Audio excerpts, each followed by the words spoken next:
కడుపు నిండితే కాంగ్రెస్, కడుపు మండితే కమ్యూనిస్ట్ అనే ఓ ముతక సామెత మన దేశంలో ఒకప్పుడు బహుళ ప్రచారంలో ఉండేది. కానీ ఇప్పుడు పరిస్థితులు మారిపోయాయి. తుపాకీ గొట్టం నుంచి రాజ్యాధికారం అంటూ ప్రపంచవ్యాప్తంగా మిలియన్ల ప్రాణాలను పొట్టన పెట్టున్న వామపక్షవాదానికి కాలం చెల్లిపోయింది. భారత్ మాత్రమే కాదు, ప్రపంచ దేశాలన్నీ కమ్యూనిజానికి దూరం జరుగుతున్నాయి. భౌగోళిక రాజకీయాల్లో కమ్యూనిస్టు అనే మాటకు ఆదరణ నానాటికి కరువవుతోంది. రైట్ వింగ్ పార్టీలకు పెరుగుతున్న ఆదరణతో లెఫ్ట్ పార్టీలు కుదేలవుతున్నాయి. దానికి తాజా ఉదాహరణ జర్మనీ. 2025 జర్మనీ ఫెడరల్ ఎన్నికల్లో రైట్ వింగ్ పార్టీలు సత్తా చాటాయి. ఎగ్జిట్ పోల్స్ లెక్కల ప్రకారం ప్రతిపక్ష నేత ఫెడ్రిక్ మెర్జ్ నేతృత్వంలోని క్రిస్టియన్ డెమోక్రటిక్ యూనియన్, మార్కస్ సోడర్ నేతృత్వంలోని క్రిస్టియన్ సోషల్ యూనియన్ పార్టీల కూటమి ఘన విజయం సాధించింది. ఈ రెండు పార్టీలు సెంటర్ రైట్ వింగ్ పార్టీలు కాగా, రెండో స్థానంలో నిలిచిన ఎలైస్ వీడెల్ నేతృత్వంలోని alternative for Deutschland far right wing party CDU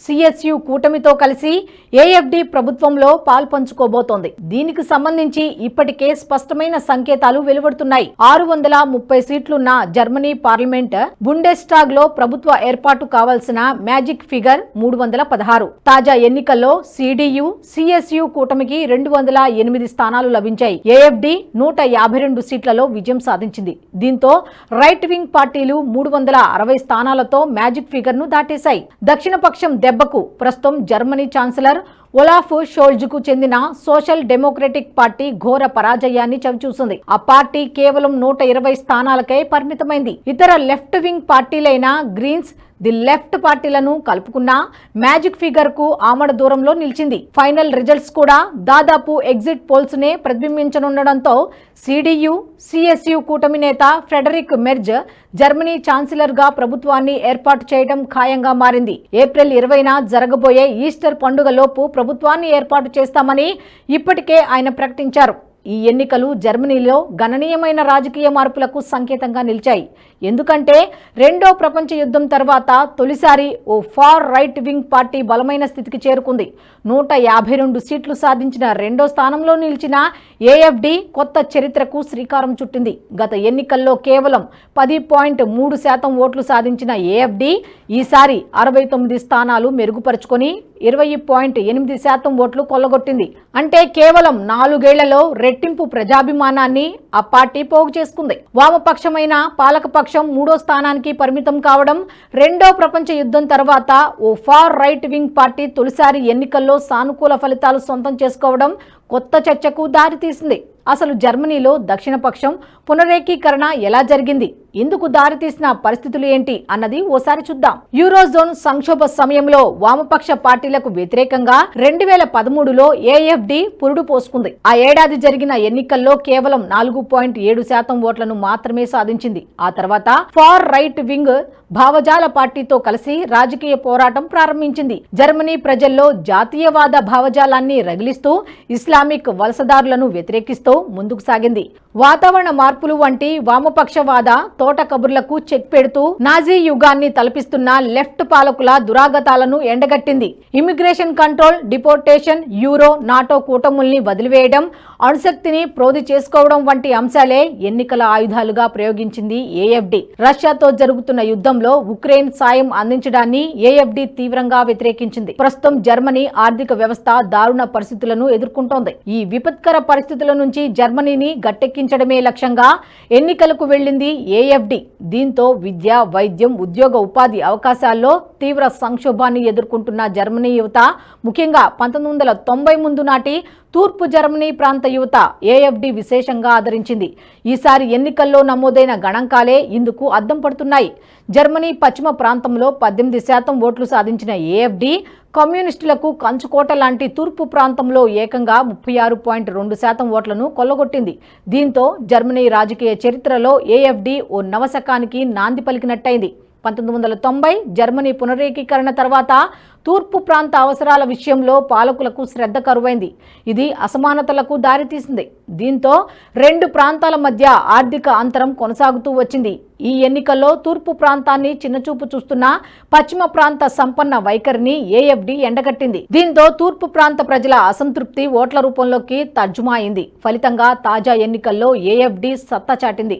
ప్రభుత్వ ఏర్పాటులో కీలకంగా మారింది. వచ్చే ఎన్నికల నాటికి మరింతగా పుంజుకొని మొదటి స్థానంలో నిలుస్తామని ఏఎఫ్డి అధినేత్రి ఎలైస్ వీడెల్ ప్రకటించారు. ఏఎఫ్డి ప్రజాదరణ పెరగడానికి మరో అతి ముఖ్యమైన కారణం జాతీయ భద్రత. షరియా చట్టాన్ని ప్రవేశపెట్టాలని డిమాండ్ చేస్తూ హాంబర్గ్లో జరిగిన ఇస్లామిస్టుల నిరసనలు జర్మనీ ప్రజలను ఆందోళనకు గురిచేశాయి. ఇది జాతీయ భద్రతకే పెను విఘాతంగా జర్మన్లు భావించారు. దీంతో రాడికలైజేషన్, అక్రమ వలసలు, ఉదారవాద విధానాల మితిమీరితనానికి వ్యతిరేకంగా తన వాణి బలంగా వినిపించిన ఏఎఫ్డికి జై కొట్టారు. ఓకిజం, బహుళ సాంస్కృతిక విధానాలను అవలంబిస్తున్న పార్టీలను పాతరేశారు. ఏఎఫ్డి అంతకంతకు ప్రజాదరణ పెంచుకుంటూ జర్మనీ రాజకీయాల్లో కీలక పాత్ర పోషించే స్థాయికి ఎదిగింది. మొదట్లో సిడియు, సిఎస్యు కూటమి అధినేత, కాబోయే ఛాన్సలర్ ఫ్రెడరిక్ మెర్జ్ ఏఎఫ్డి సహకారాన్ని తోసిపుచ్చారు. కానీ అధికారం చేపట్టాలంటే ఏఎఫ్డి మద్దతు తప్పనిసరి. అందుకే ఇటీవలి కాలంలో తన వైఖరి మార్చుకున్న మెర్జ్ ఏఎఫ్డి మద్దతు కోసం ప్రయత్నాలు మొదలుపెట్టాడు. ఎలైస్ వీడెల్ లాగా మెర్జ్ పూర్తి ఫార్ రైట్ వింగ్ కాకపోయినా సెంటర్ రైట్ వింగ్ పార్టీ అధినేతగా వామపక్షాలతో మాత్రం జతకట్టలేరు. సో ఏఎఫ్డితో సిడియు, సిఎస్యు కూటమి కలిసి ప్రభుత్వాన్ని ఏర్పాటు చేయడం ఖాయంగా కనిపిస్తోంది. తీవ్రమైన ఆర్థిక సవాళ్లు, అంతర్జాతీయ ఒత్తిళ్లు, పెరుగుతున్న సామాజిక ఉద్రిక్తతల మధ్య జర్మనీలో ఏఎఫ్డి విజయం ఓటర్ల ప్రాధాన్యతలను ప్రతిబింబిస్తోంది. ఇప్పుడు అధికార పార్టీలో చేరినా చేరకపోయినా ప్రజాదరణ చెదిరిపోకుండా చూసుకోగలిగితే భవిష్యత్తులో ఏఎఫ్డి జర్మనీని శాసించే అవకాశం ఉంటుందంటున్నారు రాజకీయ విశ్లేషకులు. మొత్తానికి యూరప్లో రైట్ వింగ్ రాజకీయాలకు విశేషమైన ప్రజాదరణ లభిస్తుంది అనడానికి ఏఎఫ్డి విజయం సంకేతంలా నిలిచింది. కేవలం యూరప్లోనే కాదు, ప్రపంచవ్యాప్తంగా ఇదే ధోరణి స్పష్టంగా గోచరిస్తోంది. ఇప్పటికే కాలం చెల్లిన కమ్యూనిజాన్ని వదిలేసి ప్రపంచ దేశాలన్నీ ఫార్ రైట్ వింగ్ రాజకీయాల వైపు పరుగులు పెడుతున్నాయి. ఆసియాలోనే అతిపెద్ద ప్రజాస్వామ్య దేశమైన భారత్లో గత 11 ఏళ్లుగా మోదీ ప్రభుత్వం సుస్థిర పాలన అందిస్తోంది. మొన్నటికి మొన్న అమెరికాలో ట్రంప్ రెండోసారి కొలువుదీరారు. ఫ్రాన్స్, ఇజ్రాయెల్ వంటి దేశాల్లో ఏళ్ల తరబడి రైట్ వింగ్ పార్టీలు అధికారంలో ఉన్నాయి. Modi, Meloni, Trump, Macron, Netanyahu వంటి జాతీయవాద శక్తులు ప్రపంచానికి కొత్త మార్గనిర్దేశనం చేస్తున్నారు. Bharat, America, Italy, France, Israel జాబితాలో ఇప్పుడు జర్మనీ కూడా చేరిపోయింది. జర్మనీలో ఏఎఫ్డి విజయం ప్రపంచవ్యాప్తంగా వామపక్షాలకు ఎక్స్పైరీ దగ్గర పడిందనే సంకేతాన్ని ఇచ్చింది. ప్రపంచవ్యాప్తంగా జాతీయవాదానికి పెరుగుతున్న ఆదరణను, వామపక్షాల ద్వంద్వ ప్రమాణాల గురించి ఇటీవలి ఇటలీ ప్రధాని జార్జియా మెలోనీ సంచలన వ్యాఖ్యలు చేశారు.